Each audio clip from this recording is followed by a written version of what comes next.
વિદ્વાન વરિષ્ઠ વકીલ શ્રી જોશીએ પ્રતિવાદી વિભાગના નાયબ સચિવ દ્વારા તારીખ 28/3/2012 રોજ જારી કરાયેલા પ્રમાણપત્રનો ઉલ્લેખ કર્યો છે અને રજૂઆત કરી છે કે તે સ્વીકારવામાં આવે છે કે તારીખ 8/6/2006ના રોજથી જુલાઈ 2011 સુધી નાયબ ચીટનીસના પદ માટે કોઈ વિભાગીય પરીક્ષા લેવામાં આવી ન હતી. જો કે ઉપરોક્ત પ્રમાણપત્ર બીજા ઉચ્ચ પગાર ધોરણની મંજૂરીના મુદ્દાનો ઉલ્લેખ કરે છે.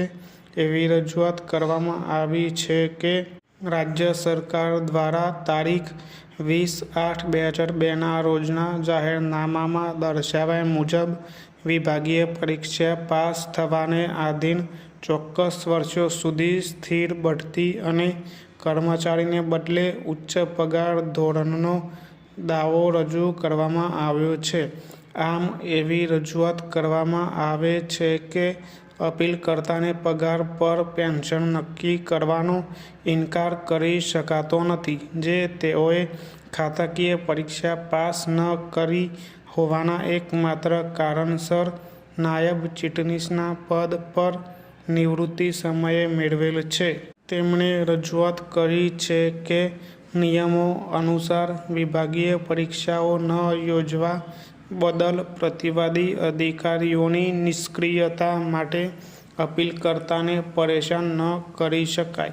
પોતાની રજૂઆતોના સમર્થનમાં તેમણે 2015ની સ્પેશિયલ સિવિલ એપ્લિકેશન નંબર 12488ની રીટ પિટિશનમાં આપવામાં આવેલા તારીખ 19/3/2019ના રોજના ચુકાદા પર આધાર રાખ્યો છે.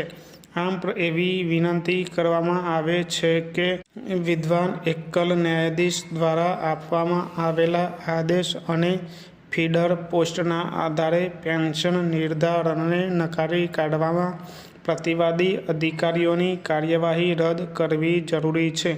ફકરો: વર્તમાન અપીલનો ઉગ્ર વિરોધ કરતી વખતે રજૂઆત કરી છે કે વિદ્વાન એકલ ન્યાયાધીશ દ્વારા આપવામાં આવેલા વિવાદિત આદેશમાં કોઈ દખલગીરીની જરૂર નથી અને તે યોગ્ય રીતે આપવામાં આવ્યું છે. તેમણે રજૂઆત કરી છે કે અપીલકર્તા વર્ષ 2010માં નિવૃત્ત થયા હતા, જ્યારે રીટ અરજી 2019માં એટલે કે 9 વર્ષ પછી દાખલ કરવામાં આવી છે, જેમાં પેન્શન નક્કી કરવાની માંગ કરવામાં આવી છે અને તેથી વિલંબના આધારે રીટ અરજી નામંજૂર કરવી જરૂરી છે. તેમણે રજૂઆત કરી છે કે અપીલકર્તાને વિભાગીય પરીક્ષા પાસ કરવાની ચોક્કસ શરત અને નાયબ ચીટનીસના પદ પર બઢતી આપવામાં આવી હતી.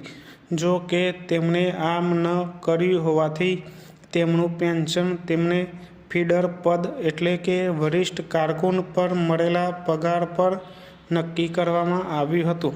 એવી રજૂઆત કરવામાં આવે છે કે અરજદાર અપીલકર્તા દ્વારા કરવામાં આવેલી વિનંતીઓને વિદ્વાન એકલ ન્યાયાધીશ દ્વારા ચોક્કસપણે નકારી કાઢવામાં આવે છે, કારણ કે અપીલકર્તાએ નિયમો હેઠળ જરૂરી વિભાગીય પરીક્ષામાં સફળતા મેળવી નથી. તેમણે વધુમાં રજૂઆત કરી છે કે નિવૃત્તિ સુધી અપીલકર્તાએ નાયબ ચીટનીસ તરીકે કામ કર્યું હતું.